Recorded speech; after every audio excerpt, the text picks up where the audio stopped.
بے شک آپ اس شخص کو ڈر سنائیں من اتبع ذکر جو نصیحت کو مانے وخشی الرحمن بالغیب اور بن دیکھے رب کو مانے.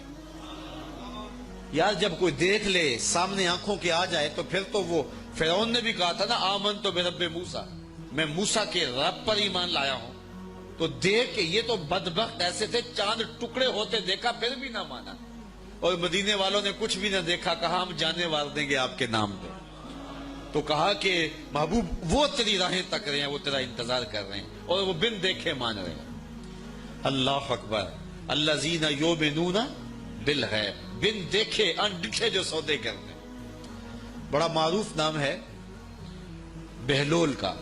مجاذیب میں مجذوب وہ ہوتا ہے کہ تجلیات کے وفود سے جس کا چراغ عقل ٹوٹ جائے بجھ جائے جس کا شیشہ عقل ٹوٹ جائے اس کو مجذوب کہتے ہیں. لیکن اللہ کی قربت کے سائے میں وہ رہتا ہے. اقبال نے بھی کہا کہ نہ پوچھ ان خرقہ پوشوں کی ارادت ہو تو دیکھ ان کو ید بیضا لیے بیٹھے ہیں اپنی آستینوں میں تمنا درد دل کی ہو تو کر خدمت فقیروں کی نہیں ملتا یہ گوہر بادشاہوں کے خزینوں. رب اشعث اغبر مدفوع بالابواب لو اقسم علی اللہ لابر. بہت سارے لوگ کہ ان کے بال بکھرے ہوئے حالت پراگندہ تمہارے دروازے پہ ہیں تم دھکا دے دو بابا پرے چلا جا. لیکن فرمایا کبھی انہیں چھیڑنا بیٹھنا اللہ کے نام پہ قسم ڈال دیں تو اللہ پوری کر دیتا ہے. ایسے لوگ بھی. یہ بخاری کی روایت ہے جو میں آپ کے سامنے پیش کی ہے. رب اشعث اغبر مدفوع بالابواب لو اقسم علی اللہ. اگر اللہ پہ کوئی قسم ڈال دیں لابر اللہ پھر پوری کرتا ہے. ان کی لاج رکھتا کرو کیونکہ بندے جو اس کے ہوتے ہیں. بغداد کا بازار تھا اور ایک حلوائی جو ہے وہ صبح صبح اپنی دکان سے جا رہا تھا کہ ایک فقیر آ نکلا. لکڑی کے کھڑاؤں اس نے پہنے ہوئے تھے. تو کہا بابا جی آؤ ذرا بیٹھو. تو اس نے گرم گرم دودھ نکال کر کے بابا جی کو پیش کیا. صبح کا موقع تھا اس نے پیا اور اللہ کا شکر ادا کیا اور اس کو بھی کہا تیرا بھی شکریہ اور فقیر آگے چل پڑا. بازار کا منظر تھا. آگے ایک فاحشہ عورت اپنے دوست کے ساتھ اپنے یار کے ساتھ سیڑھیوں پر بیٹھ کے موسم کا لطف لے رہی تھی. یہ آج کل جس طرح ہلکی ہلکی بوندا باندی ہو تو جی چاہتا نا کہ باہر آئیں اور منظر دیکھیں. تو ساون کی رت لگی ہوئی تھی ہلکی ہلکی بوندا باندی تھی. تو سیڑھیوں پہ بیٹھ کے وہ موسم کا لطف لے رہے تھے کہ یہ فقیر اپنی موج میں بازار سے گزرا. تو لکڑی کے کھڑاؤں تھے. کیچڑ اڑ کے کبھی دائیں گرتا تھا کبھی بائیں گرتا تھا. ایک چھینٹا اڑا اور اس عورت کے لباس پہ جا گرا. اس کے پاس اس کا بیٹھا ہوا جو یار تھا اسے بڑا غصہ آیا. اٹھا اور آ کے فقیر کے منہ پہ تھپڑ مارا. فقیر بنے پھرتے ہو چلنے کی تمیز بھی نہیں ہے قیمتی لباس ضائع کر دیا.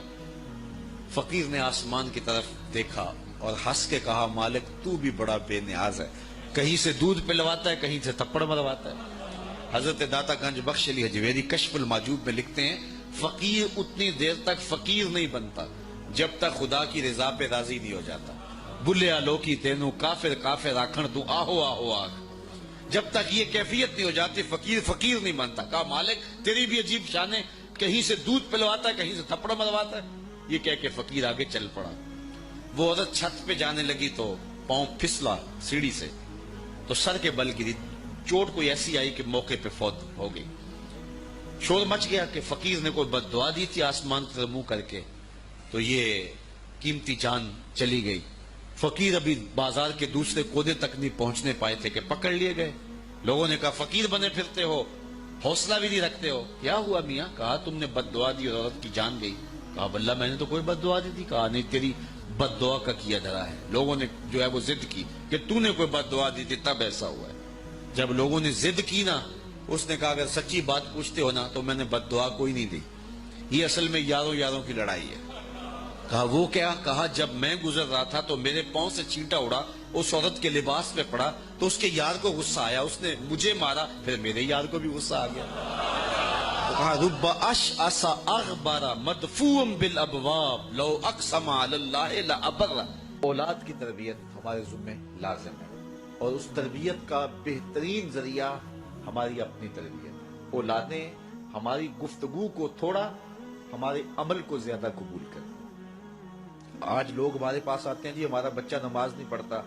چلو ہم نہیں پڑھتے یہ تو پڑھے. تو میں کہتا ہوں یہ کیوں پڑھے؟ جب تم مصلی بچھاؤ گے تو یہ بھی بچھائے گا.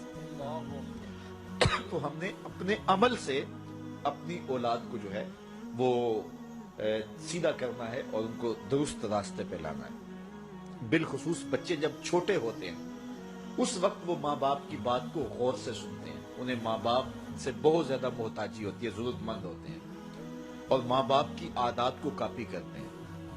اور عموماً ہم بچوں کو اس عمر میں توجہ نہیں دیتے. 4 سال سے لے کر کے 8-9 سال تک کی عمر کا بچہ انتہائی توجہ کا مستحق ہے کہ ماں بھی توجہ دے, باپ بھی توجہ دے. اس کے بعد پھر آہستہ آہستہ وہ مانوس ہونے لگتا ہے اپنے دوستوں سے, اور بالخصوص 12-13 سال کے بعد وہ مانوس ہو جاتا ہے اپنے دوستوں سے. پھر اس نے جو سیکھنا ہے وہ دوستوں سے سیکھتا ہے. اگر دوست اچھے ہوں گے وہ اچھائیاں سیکھ جائے گا, اگر دوست برے ہوں گے تو وہ برائیاں سیکھ جائے گا. اس وقت ہم پریشان ہوتے ہیں کہ ہماری اولاد ہمارے پاس بیٹھتی نہیں ہے. اصل اس کی اب بیٹھنے کی عمر نہیں رہی, کیونکہ وہ تمہارے ہم عمر نہیں ہے کہ تمہارے ساتھ بیٹھیں, اور اب وہ بچے بھی نہیں رہے تو وہ اپنی ہم عمر نسل کو تلاش کریں گے. اس وقت ہم اگر اولاد کو کھینچیں گے تو وہ ہمارے پاس نہیں آئے گی. وقت جو تھا وہ ہم نے ضائع کر دیا. لیکن ہمیں پھر بھی اس دور میں اولاد سے غافل نہیں ہونا چاہیے.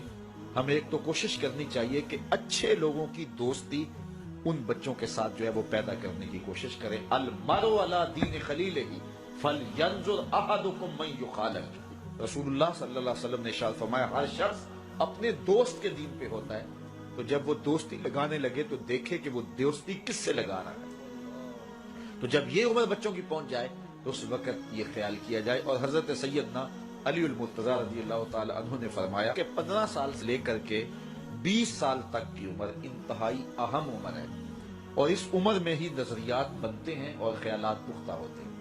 تو جس نے اس عمر کو سنبھال لیا اس نے اپنی زندگی سنوار لی, اور جس کی یہ عمر بگڑ گئی اس کا سب کچھ بگڑ گیا.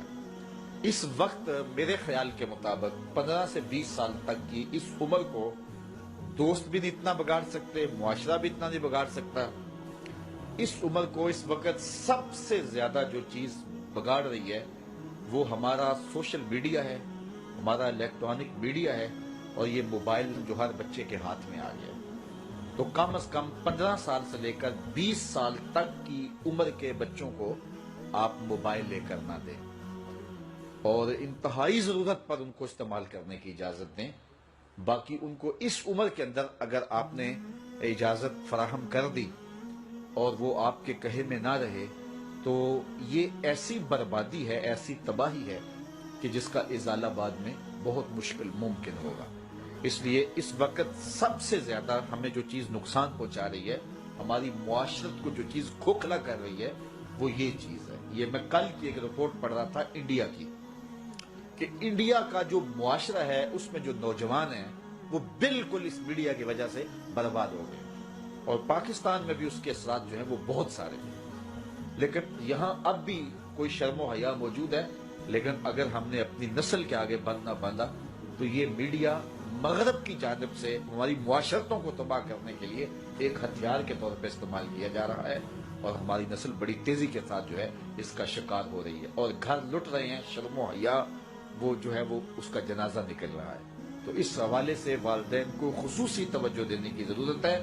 پھر ہاتھ ملیں گے تو پھر جو ہے وہ اس کا کوئی علاج نہیں ہوگا. لکھا ہے وہ ہمیں مل کے رہے گا. شیخ سعدی شیرازی فرماتے ہیں یہ کبھی نہیں ہوتا کہ مقدر کا لکھا نہ ملے, ہمارے اوپر صرف کوشش کرنا ہے. انہوں نے بڑی خوبصورت مثال دی کہ ایک بندہ جا رہا تھا جنگل میں تو اس نے دیکھا کہ ایک لومڑی ہے جس کے پاؤں بھی کٹے ہیں, ہاتھ بھی کٹے ہوئے. تو اس نے کہا مالک تو اس کو کیسے رزق دیتا ہوگا؟ تو وہ ایک درخت پہ چڑھ کے بیٹھ گیا.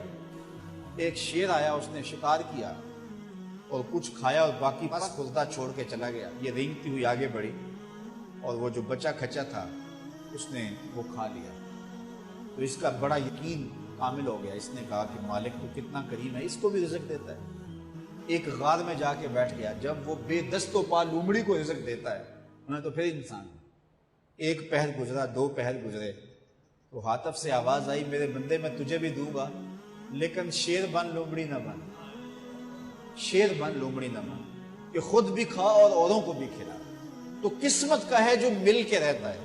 اب کوئی شیر بن کے لے لے یا لومڑی بن کے لے لے, حرام ذریعہ اختیار کر لے یا حلال ذریعہ اختیار کر لے، اب یہ ہمیں اس نے اختیار دیا۔ فَلَنُحْيِيَنَّهُ حَيَاتًا طَيِّبَةً، اللہ فرماتا ہے کہ جو میرا ہو جائے پھر میں ستھری زندگی دے دیتا ہوں، میں پاکیزہ زندگی دے دیتا ہوں، میں نورانی زندگی عطا کر دیتا ہوں۔ تو یقیناً جو اس کے ہو جائیں پھر اللہ اس کا ہو جاتا ہے۔